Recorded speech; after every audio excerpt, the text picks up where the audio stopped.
دیکھیے ہمیں کوئی مسئلہ نہیں، ہمارا کوئی شیعہ جوان مثلاً اہل سنت میں جانا چاہتا ہے، کوئی مسئلہ نہیں۔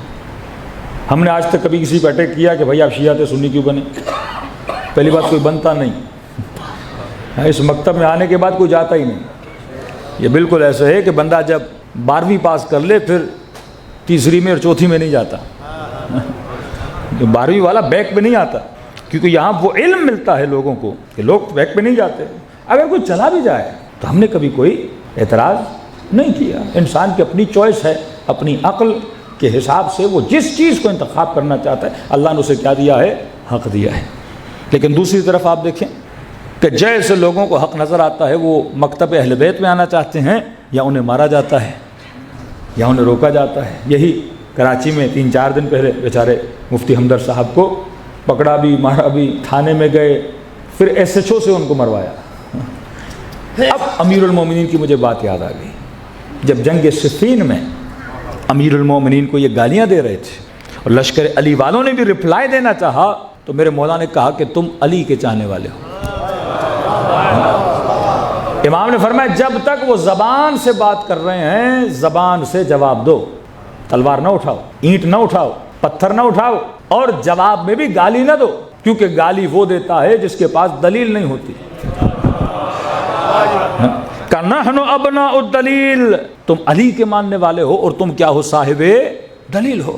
جہاں دیکھو اگلا غصہ کر رہا ہے، گالی دے رہا ہے، مارنے پہ اتر رہا ہے، تو کیا مطلب اس کے پاس کیا نہیں ہے؟ دلیل نہیں ہے۔ آپ کو کسی نوجوان سے مسئلہ ہے، جناب آپ اسے کیا دیجئے؟ دلیل دیجئے۔ سوشل میڈیا کا زمانہ ہے، آپ کو ہمارے کسی لفظ و عبارت سے مسئلہ ہے تو آپ کیا دیجئے؟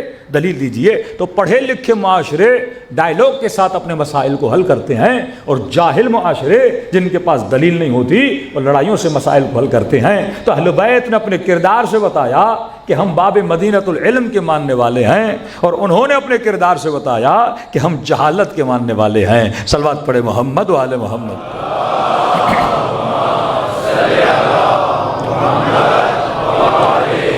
محمد اجل فرج۔ آج کیونکہ پہلی مجلس ایک تمہید ہے، ٹاپک ہمارا انشاءاللہ جو 2 ٹاپکس ہیں، لیکن میں چاہ رہا ہوں 5 مجالس میں ذرا ایک اچھا نتیجہ آپ لوگوں کو دیا جائے۔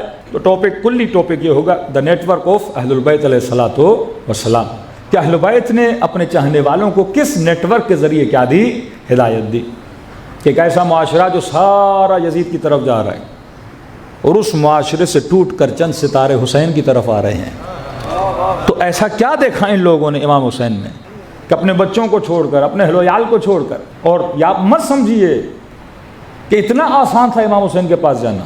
میں فزیکل مشکلات نہیں بتا رہا، جس طرح آج کا مسلمان کنفیوز ہے واقعا کہ حق کیا ہے، باطل کیا ہے، کس کے پاس جائیں کس کے پاس نہ جائیں۔ جس طرح آج ایک سادہ سا مسلمان کسی مولانا کی تقریر سننے جاتا ہے تو ہر مولوی کہتا ہے رسول نے یہ کہا، رسول نے یہ کہا۔ ہم جب آ کے یہاں پڑھتے ہیں کہ امیر المومنین نے کہا، کوئی پوچھتا ہے مجمع سے مولانا آپ کہاں سے پڑھ رہے ہو؟ آپ کا اتنا اعتماد ہوتا ہے مولانا پر کہ جو کہہ رہا ہے سچ کہہ رہا ہے۔ یہی اعتماد آپ کے بھائی اپنے مولویوں پہ کرتے ہیں۔ اب اس نے اگر ممبر سے کہا رسول نے یہ کہا، وہ مان جاتے رسول نے کہا، دلوں میں رسول کی محبت ہے کہ رسول کہہ رہے ہیں کہ حاکم فاسق کو تلوار نہ اٹھانا، وہ کہتے کچھ بھی ہو جائے نہیں اٹھائیں گے، کیونکہ اس نے کہا ہے، رسول نے کہا ہے۔ معاملہ یہاں سے بگڑا۔ یعنی دین میں جتنی خرابی مولوی نے پیدا کی کسی نے نہیں کی، کیونکہ دین کا ٹھیکیدار کون؟ مولانا صاحب۔ اب مولانا کی مرضی جو کہے۔ یزید نے ڈائریکٹ امام حسین کو شہید نہیں کیا، پہلے یزید نے کسی مولوی سے فتویٰ لیا، تاکہ امت اگر پوچھے کہ یزید کیسے شہید کر رہا ہے فرزند رسول کو، کہ بھئی میں تھوڑی کر رہا ہوں، قاضی القضات، یہ قاضی صاحب ہیں، یہ پاکستان کے سمجھو مفتی صاحب ہیں، اور سب سے بڑے مفتی، انہوں نے لکھ کے دیا ہے رسول کے اس فرمان کے مطابق کہ وقت کے حاکم کے خلاف قیام نہیں ہو سکتا، جماعت امت سے الگ نہیں ہو سکتے۔ یہ لفظ جماعت کہاں سے آیا؟ یا حدیث کی روشنی میں لفظ جماعت، کہ جو جماعت امت سے الگ ہو جائے، قد رفض، وہ رافضی، ہمیں کیا کہتے ہیں؟ روافض، وہ جو جماعت سے نکلے۔ پھر حدیث لاتے ہیں کہ رسول نے کہا یہ جو روافض ہیں علیاذ باللہ، ان کا قتل بھی کیا ہے؟ جائز ہے۔ جو حاکم کی بیعت کرے اور بیعت توڑے، چاہے کوئی بھی ہو، اس کا قتل کیا ہے؟ جائز ہے۔ روایتوں کو مبنا بنا کے قتل کیا جاتا ہے۔ بھئی پاکستانی اس سے زیادہ، یعنی یہ واحد قوم ہے پاکستانی جو رسول کی ہسٹری کو سمجھ سکتی ہے، اسلام کی ہسٹری کو۔ آپ کیا کسی کو پکڑنا ہو پہلے کیا بناتے ہیں؟ قانون۔ FIR بغیر قانون کے تو کٹتی نہیں. پہلے بناؤ قانون, پھر اس قانون کے تحت اس کو پکڑنا ہے, اس کو پکڑنا ہے. اب بڑی آسانی سے کیا کر سکتے ہو, پکڑ سکتے ہو. قاضی فتویٰ کس چیز کی بنیاد پہ دیتا ہے؟ قانون کی بنیاد پہ. اب قانون بنانے والے کی نیت کیا تھی یہ نہیں پتا, کیوں بنایا یہ نہیں پتا. انہوں نے کہا قانون بنانے والا خدا اور رسول. اب رسول دنیا میں نہیں رہے, فیکٹری لگا دی حدیثوں کی کہ جناب بخاری جب یہ کتاب لکھتے ہیں صحیح بخاری, کہ آپ جا کے پڑھیے, کہتے ہیں میں نے 6 لاکھ حدیثوں کو چھان کر 6 لاکھ حدیثوں کو چھان کر یہ اپنی صحیح بخاری لکھی ہے. تو 6 لاکھ کا عدد سن کے آپ کو اندازہ ہوگا کہ کتنی جعلی حدیثیں امت میں آ چکی تھی. اب ظاہر ہے وہ جناب مسلم ہو یا جناب بخاری معصوم تو نہیں ہے. انہوں نے جتنی کوشش کی اور جن روایتوں کو صحیح مانا, ان روایتوں کو اپنی کتاب میں کیا کر دیا, جمع کر دیا. وہ ریفرنس دیکھتے تھے, کوئی روایت ابو ذر سے, ابو ذر موثق ہے, علی سے ہے, علی امیر المومنین موثق ہیں, پہلے خلیفے سے, ان کے لیے موثق ہیں. تو موثقین سے انہوں نے لیا. اب اس موثق کو کس نے جوڑا ان کو نہیں پتا. ایک پوری لائن ہوتی ہے نا, لائن میں آپ کسی اچھے بندے کو لاؤ ریفرنس دینے کے لیے, کہ کوئی بولے کہ مولانا فلاں جگہ پہ یہ واقعہ ہو گیا, تو آپ کہیں گے خبر لانے والا کون ہے. تو کسی نے کہا مسجد کے مولانا نے بتایا, تو آپ نے کیا کر دی, تصدیق کر دی. کل آپ کو پتہ چلا نہیں کوئی شرابی کبابی ہے وہ دیر, آپ نے کہا شاید نشے میں بول رہا ہے, واقعہ ہوا کہ نہیں ہوا. اسی طرح اخبار کو دیکھا جاتا تھا کہ صحیح کیا ہے غلط کیا ہے. لیکن مضبوط ترین سلسلہ خدا نے جسے دیا ہے, جس کو خود برادران اہل سنت مانتے ہیں, کہتے ہیں اہل بیت کا جو سلسلہ ہے وہ سلسلۃ الذھب ہے. پر محمد والے محمد لگتر